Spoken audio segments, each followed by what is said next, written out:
आजीवन उपासना की विधि वेदांत दर्शन चौथा अध्याय पहला पाठ 12वां सूत्र। मरण पर्यंत उपासना करते रहना चाहिए, क्योंकि मरण काल में भी उपासना करते रहने का विधान देखा जाता है। व्याख्या। छांदोग्य उपनिषद में प्रजापति का यह वचन है कि वे इस प्रकार पूरी आयु तक उपासना में तत्पर रहकर अंत में निसंदेह ब्रह्मलोक को प्राप्त होता है। प्रश्नोपनिषद में कहा है कि सत्यकाम ने अपने गुरु पिप्पलाद से पूछा, भगवान, मनुष्यों में से जो मरण पर्यंत ओमकार का ध्यान करता है वे किस लोक को जीत लेता है। इस पर गुरु ने ओमकार की महिमा का वर्णन करके 2 मंत्रों में इस लोक और स्वर्ग लोक की प्राप्ति के उद्देश्य से की जाने वाली उपासना का फल बताया। फिर अंत में कहा, जो 3 मात्राओं वाले ओमकार इस अक्षर के द्वारा इस हृदयस्थ परम पुरुष का निरंतर ध्यान करता है वह तेजोमय सूर्य लोक में पहुंचता है।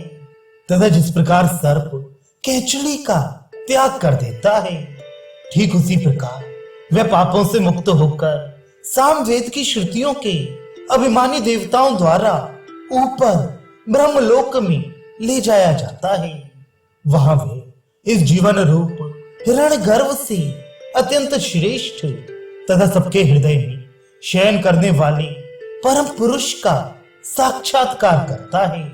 इस प्रकार मृत्यु पर्यंत निरंतर उपासना करते रहने का श्रुति में विधान होने के कारण यही मानना उचित है कि आजीवन नित्य निरंतर उपासना करते रहना चाहिए, जिसको जीवन काल में ही उस परम पुरुष का साक्षात्कार हो जाता है।